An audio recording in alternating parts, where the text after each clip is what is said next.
Hello, my name is Colby Sharp. I am a fifth grade teacher in Michigan, and I'm so excited to be talking to you today. I hope you are having a great time virtually learning at the North Texas Teen Book Festival. I know that you wish you were probably learning in person. You wish you were surrounded by other educators, surrounded by amazing authors and illustrators, and even better, kids. I know this is probably not easy. But thank you for being here. Thank you for taking a little bit of time to hang out with me. It means the world to me. I guess I'll start by just saying that I hope you are doing okay. Not only are we dealing with a pandemic, not only are we dealing with so many people losing jobs, losing businesses, losing their homes, you are all just had like this wild storm and a lot of terrible things, losing power, pipes freezing, the uncertainty of so much. So hang in there. I hope you are doing well. I can't even begin to imagine what it has been like for all of you. So sending love, sending hugs, sending well wishes. Hang in there. I am going to film this session, this little video thing, over the course of my week. So I'm starting, today's Monday. We are here, it's beautiful, sunny, 33 degrees. We haven't had the sun much, but I just wanted to welcome you into my classroom. And I want to start today by telling you my story as a reader. My story begins right next door. So I am in the elementary that I grew up in, that I attended as a student. Now I'm a fifth grade teacher here. If you walk out the door and through the field, you will get to my parents' house, which is the same field that I walk to every day from kindergarten through fifth grade to get here. I grew up in a, I guess, lower middle class family. My dad was a truck driver. My mom was a school lunch lady.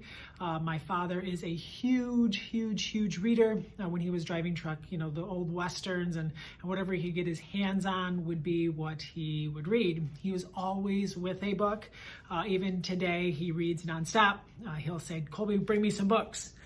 And I'll say, "Well, what do you want to read?" And he says, "I don't care, I'll read anything." And he truly will. Like, he's one of those readers who will read anything. So I grew up with a father that read a lot. My mother reads nonfiction. She's always fascinated by the next thing in health. She's pretty obsessed with vegans and vegetarians. And myself as a vegetarian, I feel like she's very proud of me of that as much as anything. I don't even think she's a vegetarian, but she's obsessed with that. So it's just been fun to grow up around readers.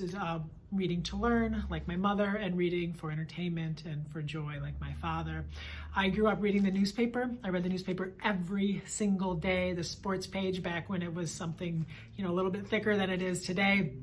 I remember walking to the library, ride my bike to the library, which is just like a half a mile that way, and checking out every single book about the Detroit Tigers and just studying and obsessing over those stats.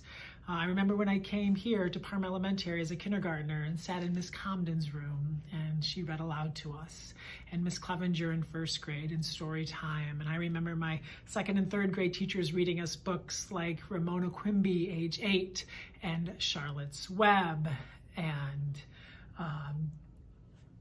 Tales of a Fourth Grade Nothing, and so many of the classics that so many of our kids fell in love with decades ago and are still reading and enjoying today.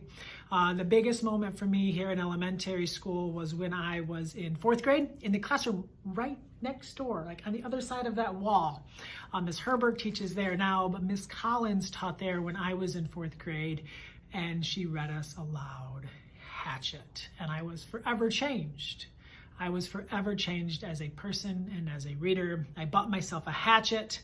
My mom was concerned that I needed an axe, but I had a hatchet, and behind me is a woods. And every day after school, I would walk home and I would get a snack, and then I would grab my hatchet and I would walk back to the woods, and I would pretend that I was Brian and I was lost in the Canadian wilderness. And that book just forever showed me that what was possible with reading. That read aloud changed my life. You would not be watching me today. I would not even be a teacher today if it wasn't for that with Mrs. Collins. I got to middle school and read one book.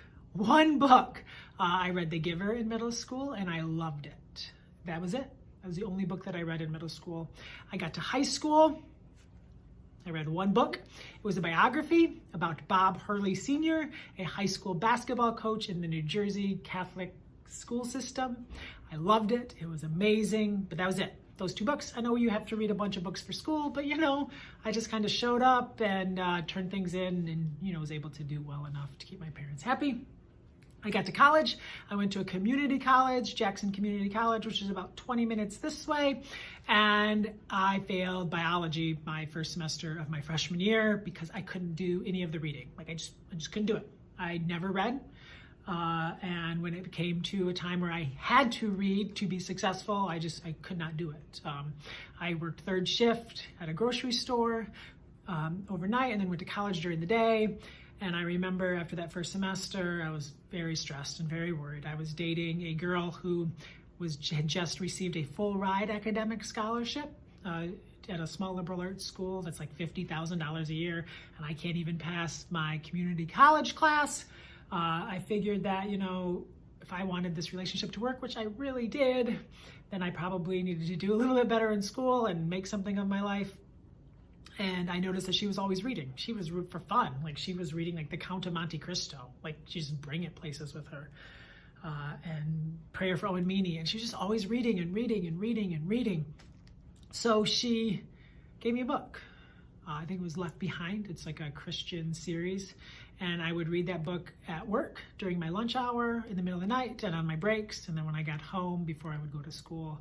And I remember just I couldn't stop reading it. And I read it and I read it and I read it. And I was way behind in the series. There's a bunch of books, so I just flew through those. And then I read all of the crime lawyer books, all the popular ones of those. And then she started introducing me to John Irving, A Prayer for Owen Meany. And there was a bunch of other ones. I can't think of the titles off of the top of my head, but I read a bunch of John Irving books. I just read and read and read, and it was fun. And I just found myself looking at books when I was at stores that had books, and I found myself reading when I had extra time. And the wild thing is I never failed another class in college, and I was able to pass that biology class. Yay! And it's because I could do things because of reading. So I got to do something that was really fun, and it allowed me to chase my dreams and my goals of becoming a teacher. And it took me a long time to graduate from school. I worked most of the way through it. I wasn't in a big hurry. And then eventually I student taught in a 1st grade classroom, and then was hired a year later in that district to be a 4th grade teacher. And from there, I remember it was my 2nd or 3rd year as a teacher, I went to our state reading conference. And there, at that state reading conference, I met some really amazing people. And because of that, I joined Twitter. And through that, I met people who are now lifelong friends, like Donald Miller and Penny Kittle, and so many amazing literary giants in this industry that have taught me so much. And I just keep thinking about how this never would have happened. If the seed wasn't planted with having parents as readers, and seeing people read, if the seed wasn't planted with Mrs. Collins reading as Hatchet, if I wouldn't have had that one successful book in middle school and that one successful book in high school, and just as important as Hatchet was my wife now, Mrs. Sharp, Elena, that reader who gave me the Left Behind book, I would not be, number one, a teacher, and definitely not the teacher that I am today. I'm so thankful for that. I see the power of books every single day. So that's my story. Tomorrow I don't know what we'll do tomorrow. Maybe we'll dig into my classroom library. Maybe we'll talk about getting books for the library. I'm not sure. But I want you to just spend a little bit of time. If you're watching this on your own time, just pause this. I want you to think about, from my story, what in my story do you see in your own kids? What things that led me to reading can lead the kids in our classrooms and our libraries to reading? What were the positives? What were the negatives? And how can we make sure that all of our students' reading lives are filled with positive reading experiences? And then take a little bit of time to also think about your own journey as a reader. I think it's so important that we think about what led us to be here, for you to be here at the North Texas Teen Book Festival. What led you to becoming a reader? Okay, I'm going to go get my kids from recess. I'm going to go teach my heart out, and then I'll be back to talk with you soon. Hey everyone, I am excited to talk to you right now about getting new books in your classroom, in your library, the importance of kids seeing new books. I have a huge classroom library. You can see some of it here. And if you look in the front of the classroom, you can see it all up there. And if we keep going around, you can see it even is there. So my classroom library takes up a large portion of our classroom, and we have lots of books, thousands of books. But now, this part of the year, the spring, kids are starting to get a little, not sick of the books, but there's nothing new. Everything feels a little maybe stale. They read a lot of the books that they've wanted to read. They need something new. And it is so important that we keep refreshing our collection. Maybe it's just book talking books that they haven't read before that no one's read. Maybe it's just switching some of those tubs and putting some of the books in the back into the front. The thing that I think is the most important is that we get new books into the classroom throughout the year. I just did that. I just ordered a bunch of books with 3,940 Scholastic Book Club points. And these books, I showed them to the kids and they were so excited. They're so excited to have new graphic novels and new copies of favorites, right? We have Smile, but we needed a new copy because it was tattered and torn. A second copy of the 8th book in the Babysitters Club series, and a new copy of the 9th book, the one that we don't have in the library. So they're so excited. I'm excited to introduce them to a new author, Nick Stone. I don't have any kids who've read Nick Stone. So excited. I thought maybe this Black Panther book might get them excited. So many kids are fans of the I Survived book. So I bought 2 copies of the graphic novel adaptation of the Shark Attack of 1916. The Last Kids on Earth has a new book coming out in the series soon. So I repurchased the first 5 because the 7th is coming out soon, and I know I have a lot of kids who want to get caught up, a lot of kids who want to try it out. So got that. Got another copy of Sisters. I got another fresh new copy of The New Kid. All books that, you know, maybe some of the books that are popular in class that they want to read, they can't because other kids are reading them. I don't know anything about Roblox, but my kids are so into Roblox. It is so important to them. It is a game that they're obsessed with. I don't get it, but I trust them. Twins, if you haven't seen this graphic novel, it is so good. And then I have some kids who love Catherine Applegate, and we needed a copy of Crenshaw. Don't know where the other one went, but we did. So I'm always trying to listen to them, complete series, add new books in a series, make sure the series is complete 6 or so weeks before the next book in the series comes out so the kids can reread it or be introduced to it. I'm always trying to put new books in front of kids. I don't know about you, but teaching during this Fortnite world life, like where Fortnite is so important to kids, when there's a new level or year or however they break down Fortnite, kids come in, there is a buzz, there is an excitement. They are going to play it and play it and play it. They're so pumped because it's new. I want them to have something similar when it comes to the books in our classroom. We value things. How we spend our money shows what we value, and we value books in here. So we're always trying to get kids excited about reading something new. So that's the little tip that I'm going to give you now. It's weird that you're watching this all at once because I'm filming it. I think I said it already, over the course of an entire week. So I will be back tomorrow, which is really just a few seconds and you watching it to talk about something different. Okay, bye. Hey friends, coming to you from my basement today, filming this on Wednesday. We have virtual learning on Wednesdays in our district so that we can meet the needs of the kids learning at home. And because we have, I think I mentioned earlier, I have like 19 kids at home and 10 in person, or 19 in person and 10 at home. But then next week, 2 are coming back, so I have to find desk for them. And I think that the rest are, yeah. Ow. This brings me to what I want to talk to you today about. I'm so thankful for all of you that care about books and care about kids and educators. What a year. What a year we have had trying to juggle our own lives and our own families, while at the same time keeping kids safe, keeping kids educated, making kids feel comfortable, making kids make sure they have enough to eat and that they're doing okay, and get them to fall in love with reading, because reading will take them places and help enrich their lives and give them opportunities to do whatever it is that their heart desires. And you're doing it day after day after day.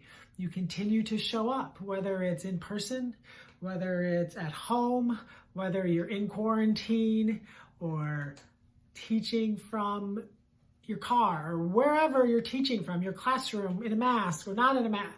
I don't know what your situation is, but the fact that you're still showing up, the fact that you're showing up to this, that you're watching this guy in Michigan talk to you in Texas about teaching and getting kids excited about books, like, you just keep showing up. Like, can we just take a moment on my virtual Wednesday to just be proud of ourselves, to just say, holy smokes, like, we just did the impossible. Like, can you imagine 14 months ago, before many of us had even heard of COVID-19, can you imagine what it would have been like if someone would have came from the future to now and told us about this? Like, what we would have done and accomplished in this time of crisis. It just proves to me yet again that we are the backbone of this nation, that we are amazing, and we will continue to show up, and we will continue to find ways to put the right books into the right hands of children. So thank you for showing up today, and I know that you're going to show up again tomorrow and the next day. But take care of yourself. Please take care of yourself, because we can't do it without you. All right, I'll be back tomorrow. I think I know what we're going to talk about, but I don't want to say because I might change my mind between now and tomorrow at lunch at school. All right, I'll see you soon.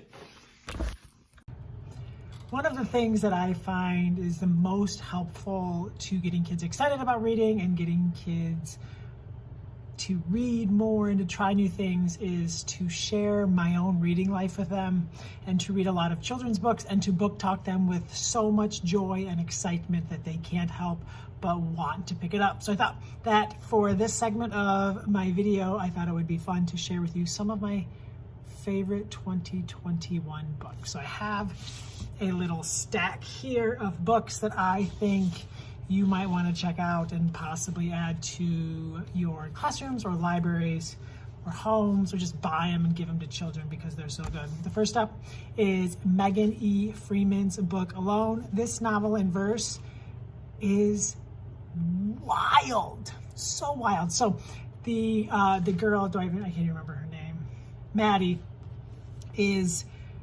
decides she's like 13, she's going to stay at her grandparents' summer house, which is in her neighborhood, and not tell her parents. Her parents are divorced, so she tells mom she's gonna be with dad, she tells dad she's gonna be with mom, and there's like this weird military government stuff going on, but she doesn't really think too much about it. She's a kid.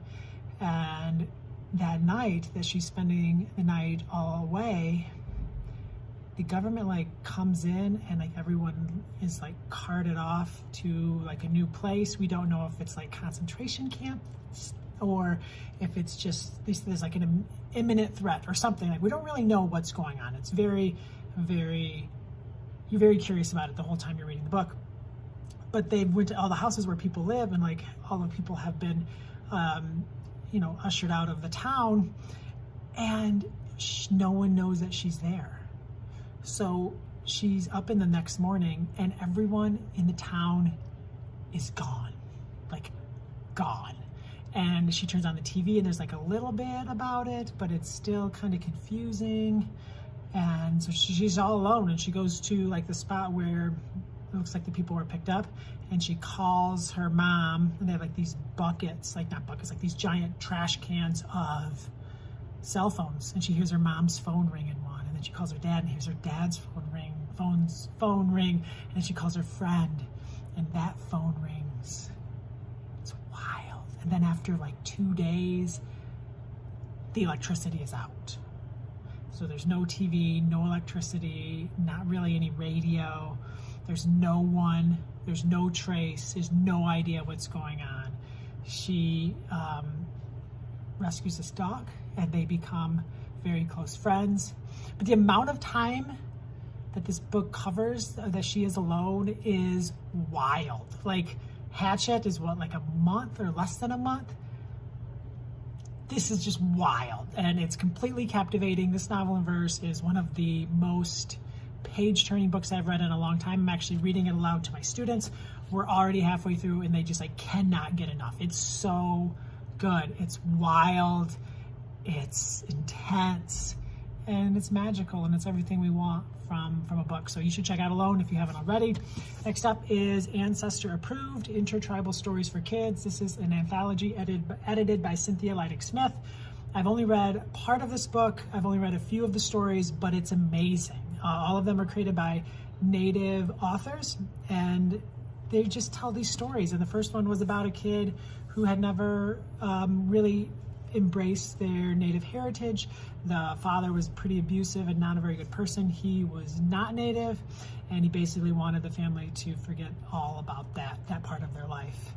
And then eventually, through his mom meeting someone new, they begin to reconnect with their heritage. It's such a good book. It's such an amazing book. This is actually the book that travels in my backpack with me, so that if I ever have a few minutes here or there, wherever I am, I can read a story, and I'm so excited to make my way through the rest. So check this book out. It's really good. Next up, you heard me earlier in this video talk about my love for Hatchet and Gary Paulson. This is his newest book, Gone to the Woods. It is an autobiographical book about some of the stories from his childhood, and the story of him spending a summer with family far away from his alcoholic mother, and him running away to the West to try to make some money. And my favorite story is when he falls in love with reading. He tells that story in here, and how a librarian saved his life. It's Gary Paulson at his finest. Gone to the Woods. I loved every second. I love every second I spend in a Gary Paulson book. Next up is Jennifer L. Holmes, The Lion of Mars. Book is, what's the kid's name? I'm really bad at remembering names, so sorry about looking. Bell. It's a boy who has grown up and spent his entire life in the United States settlement on Mars. He only knows Mars. He came as a baby on a space shuttle, and he's only known Mars. And they all there's like a bunch of kids that are almost in it's like dorms, kind of, and they're growing up on Mars to eventually take over this settlement that we have with like 20 or so Americans. And there's other settlements on Mars, but there's no communication between the United States settlement and the other ones. And you're kind of wondering why. It sounds like they used to get along, but Jennifer Holmes can spin a tale. She can tell a story, and this book is wild. And, reading it in a pandemic where we have been in such isolation for so long, to be able to see what real isolation can look like in The Lion of Mars was a really, really great read. The Lion of Mars. This is such a fun book. The characters. Whew. Next up is Rajini Larocca's Red, White, and Whole. This is the story of a girl named Reha who is kind of living between two worlds. She's the only child of two Indian American immigrants. Her parents came from India to the United States. She was born in the United States, and she is the apple of her parents' eye. And they are very protective of her, very guarded of her, and they love her very, very, very much. And her mom gets really sick. And it's just a beautiful story of a girl trying to find her place, trying to find where she fits in, trying to figure out what this world has for her. Another great novel in verse. You should buy this book. Next up is Watercress by Andrea Wang and Jason Chin.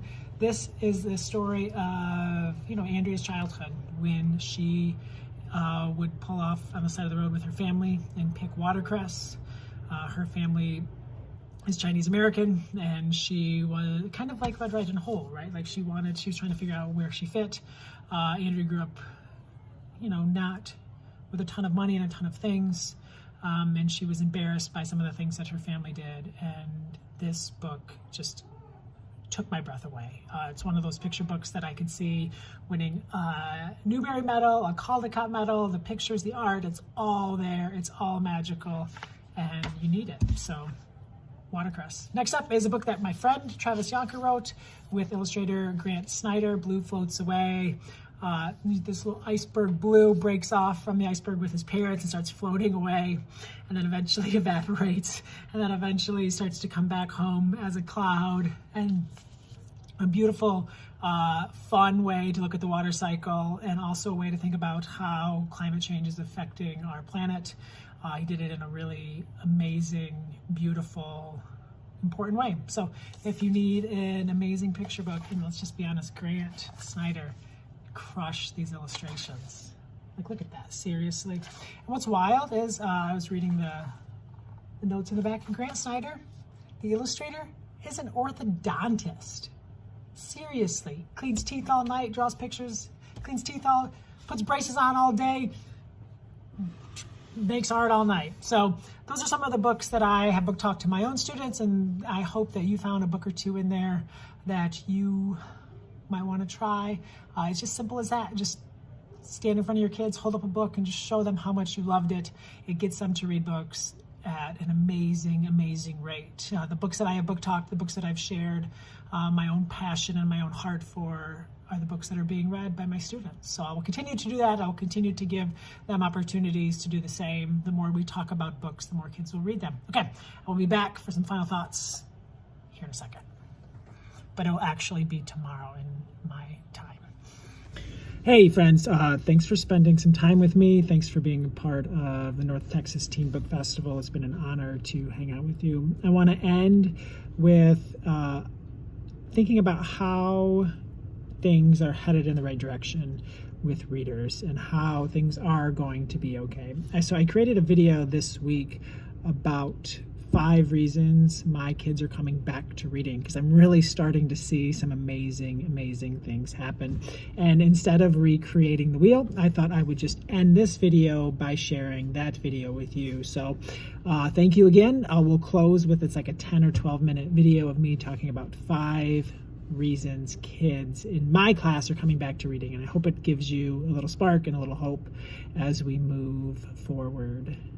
Thank you, thank you, thank you for all that you do. Keep it up. Hey, what's up? My name is Colby Sharp, 5th grade teacher in Michigan. Welcome to my channel where we try to help kids fall in love with reading. And if you are new here, please consider subscribing so that you can be notified anytime I post something new. Today we're going to be talking about 5 things that have helped my kids come back to reading. I am filming this within a week of the 1-year anniversary of COVID-19 shutting down all in-person learning in the state of Michigan last year. And I'm going to be honest, it has been rough coming back. Not necessarily being in class with kids, but it has been rough helping them discover that love and magic of reading. It hasn't been like most years, and for the longest time I felt like we were never going to get there. I was just dejected and frustrated and stressed out constantly, but things are starting to get back to how we like them. Kids are finding their way back to books. They're finding their way back to story, and I'm excited to share with you 5 reasons why I think that is happening. Okay, reason number 1 why I think my kids are coming back to reading is physical books. When we started the year, we weren't really sure how checking out books, borrowing books, reading physical books would go. We weren't really sure how long we should quarantine books. We weren't really comfortable with kids being in the classroom library or school library. We were really struggling with that. So everyone was reading on, for the most part, their school issued iPad, and it was new and shiny. This is the first time they've ever had iPads, and they were reading on different apps. Epic is a popular one, and Epic is filled with lots and lots and lots of great books. But when you're reading on Epic, the kids sitting by you, they don't see what you're reading. When you're reading on Epic, you open it up, and instead of opening up necessarily to just your book, you open up to tens of thousands of books, and it can be very distracting. And I found a lot of times kids would just open it up and kind of scroll around and then just randomly select something, which is fine some of the time, but I felt like they were not making those connections to stories. They were not falling deeply in love with characters. They were not getting to experience magical stories over the course of several days. And after winter break, I decided, hey, during independent reading time, unless there's something you really want to read on Epic, let's try moving back to physical books. And some of them had before break, but I was inviting them and welcoming them to do that. And it's just changed everything. Like, they are so much more into it. They're seeing what their classmates are reading. They are finishing books. They are finding new series. They're finding all kinds of things. And I think a big part of it is, well, they have like this huge classroom library, one of the biggest classroom libraries around. And there's so many amazing books. And now that they're reading them, I feel like they're getting back into the swing of things, those physical books, feeling the hand that holds the pages on the left getting bigger as the hand that holds the pages on the right getting smaller as they're making their way through it. They're feeling that sense of accomplishment. They're seeing growth. They're seeing good things happening. So that's number one for sure, reading physical books. Okay, the second thing that I feel like is helping them fall back into books is series. Like, they're starting to find series that are new to them, but they're also rediscovering their love for other series that they loved in fourth grade, but with pandemic and all that kind of wild things that were happening, they never finished the series, or there's new books in the series, and just encouraging them and having those conversations, like when I'm sitting with them in reading conferences, like, what are some series or authors you loved? And the light bulbs are turning on. I'm like, oh yeah, like, I really love, we have this Michigan author, Jonathan Rand. I really love the Michigan and American Chillers. Do you have those? And I do. I have all kinds of them down there. And so I have one kid who sits right over here, and he is just always reading those books. Like, he was having trouble before falling in love with books, and now he's reading even when he's not supposed to. He's back. Got him. Series. Ugh. So that's really exciting. Definitely reason number two that I feel like they are coming back to reading is because they're finding series that they love. Reason number three why I think my kids are coming back to reading is because their friends are reading. Like, it's contagious. I'm not going to make a bad joke about other things being contagious right now, but reading is so contagious, and it can spread in a classroom. Like, when the kid sitting next to you is so into a series that they ignore you, you want to know what's going on in that book. When your buddy sitting across the room comes over to you, even though he's not supposed to, so we try to stay apart, and tells you about this book that he's reading, or ask you, I love this question, have you read this? It's so good. And then they'll say, have you read this? It's so good. Like, I love when they say that. And that's happening more and more and more. It's this amazing thing when you can just get a few kids excited about books and passionate about books, it will spread and spread and spread, and before you know it, almost everyone is lost in a story. Almost everyone is lost in a book trying to learn something. Almost everyone is sharing a book with someone else, even if they're not going up and telling them. We're seeing the covers that they're reading. So you get a few kids going, you start to get the snowball rolling down the hill, and it just keeps picking up momentum. And by the time where we're at now, it's big, right? Like, at the beginning of the year, we had no snowball rolling down the hill. We had like a few snowflakes at the top of a mountain. We're headed there. We're headed in the right direction. I can just feel it. I just feel it. And I know we have a whole quarter of the school year left, and we are going to build on this momentum. We are not going to slow down. We're going to hit the gas. I'm so excited to see where it takes us. The fourth reason why I think that we've started to kind of catch fire with reading is I have been getting a lot of new books in the classroom. I had 3,940 Scholastic points, and I used those to buy a bunch of books. I had $100 of school funds that I used to buy books, And I very strategically waited to the second half of the year till I knew the kids a little bit better, and I bought books that I knew that they would want. Maybe there's series that they're really into, so I made sure we had all of the books in that series, or maybe there's an author they loved, so I got other books by that author. And when I brought the books into the classroom, I would just have all this excitement, and we would cut the box open and I would tell them about all the books, and I would show book trailers about it. I would tell them how it impacted me.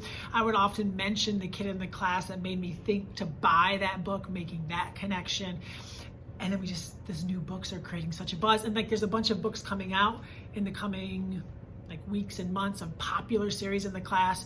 So I'm sure to say, hey bud, that last Kids on Earth book, I've seen you've read all of those. I got the next one. It'll be here the day it comes out, and you will be the first reader. So these new books are bringing in just this new energy. And it's seriously, it's like when you get a new student, like 2/3 of the year, through the year, like that poor child, like everyone is so excited to have someone new to talk to and look at and get to know, like that. There's just like so much energy when you get a new student. And it's the same way when you get new books, if you do it right. Like if you just get new books and you just throw them on the shelf, like no one's gonna even probably notice. But when you build those things up, like it's a new level in Fortnite or year in Fortnite or however that works, I'm not exactly sure, a new skin in Fortnite, you have to build that buzz. You have to get new books. It's time, it's time. We have to find ways to get new books into our classrooms to finish the year strong, because there's new books coming out in series. Our kids we're learning more about them. We know them so well right now. New books have had a huge impact on my readers. They've had a huge impact on the excitement of reading in our classroom. If in any way possible, buy some new books for your students. I did make videos. If you go to my channel, I did make videos on how I spent that $100 and how I spent those Scholastic Book Club points, so that you can kind of hear a little bit more of my thinking on that. But yeah, buy new books if you can. Your kids will love you.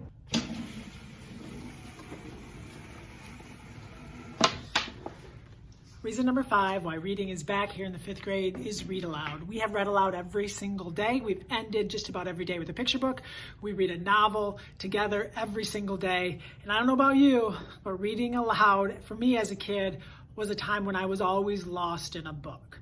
I was always captivated, whether it was Miss Collins reading us Hatchet, whether it was Miss Fry reading us Tales of a Fourth Grade Nothing, or someone like Miss Baker reading me Charlotte's Web. I was always lost in that.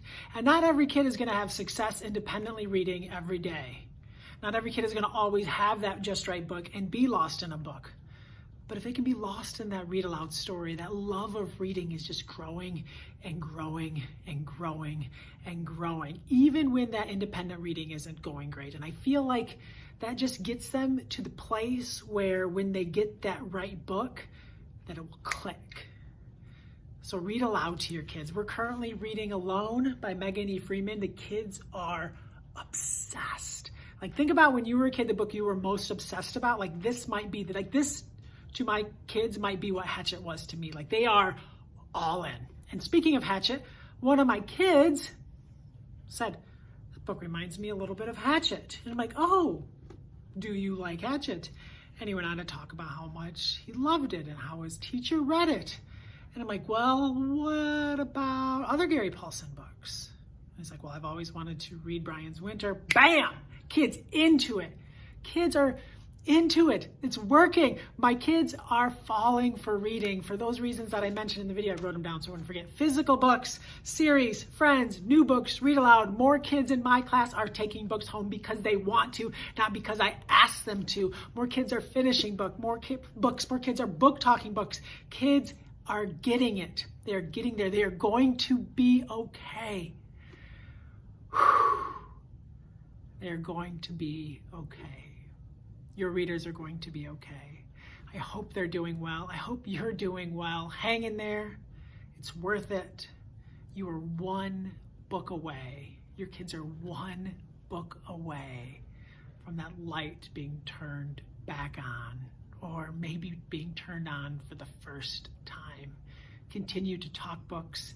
Continue to read to them. Continue to bring new books into the classroom. It will pay off. My name is Colby Sharp.